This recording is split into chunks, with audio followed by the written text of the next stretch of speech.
Electoral bond के मुद्दे पर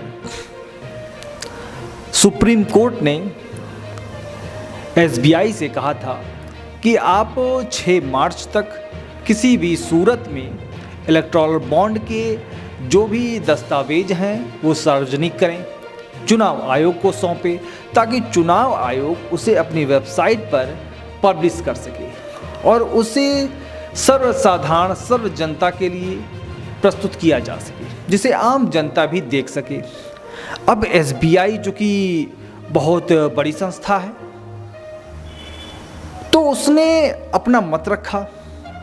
उसने कहा कि महामहिम महोदय, चूँकि हम पारदर्शिता को बहुत ही बनाना चाहते हैं और बहुत ही साफ सुथरे ढंग से करना चाहते हैं, इसलिए हमें कुछ और वक्त चाहिए। हमें जून तक का वक्त चाहिए ताकि उस डाटा को और सजा संवार के उसमें डिजाइन बना के आप तक प्रस्तुत किया जाए। और इस आवेदन के लिए उन्होंने सुप्रीम कोर्ट में एक याचिका दायर की। तो सुप्रीम कोर्ट में जब ये सुनवाई हुई तो सुप्रीम कोर्ट के महामहिम जज ने डांटते हुए कहा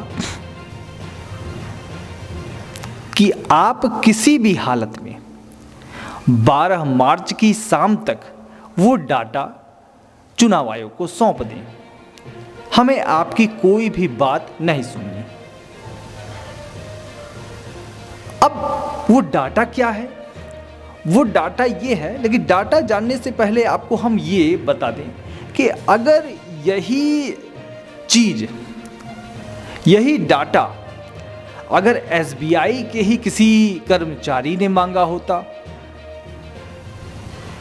एसबीआई के अधिकारियों से मांगा होता, तो क्या होता? तो उस परिस्थिति में यह होता कि उस कर्मचारी का तबादला कहीं कर दिया जाता।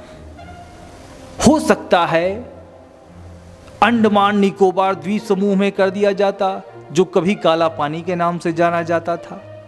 लेकिन बहरहाल ये डाटा सुप्रीम कोर्ट के द्वारा मांगा गया। अब इस डाटा से होगा क्या? इस डाटा से ये हासिल होगा कि किन किन उद्योगपतियों ने या किन किन पूंजीपतियों ने कितने कितने रुपए के इलेक्टोरल बॉन्ड दिए। लेकिन बस एक बात अभी साफ नहीं हो पाएगी कि ये बॉन्ड किन पार्टियों को दिए गए। फिलहाल ये आशंका जताई जा रही है, फिलहाल ये डाटा जो सोशल मीडिया पे घूम रहा है कि सबसे अधिक जो दान दक्षिणा दी गई है वो वर्तमान सत्ताधारी पार्टी को दी गई है।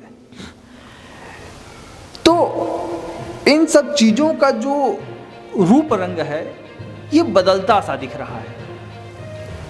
अब आने वाला जो समय है, खास तौर से 2024 का जो लोकसभा चुनाव है, उसके पहले अगर परिस्थितियां बदल जाती हैं तो ये कहने में कोई गुरेज नहीं होगा कि बहुत कुछ चीजें आपके सामने आ जाएंगी और आप सोचने समझने के लिए एकदम तैयार हो जाएंगे कि वास्तव में हम लोगों के साथ, आम जनमानस के साथ हो क्या रहा था।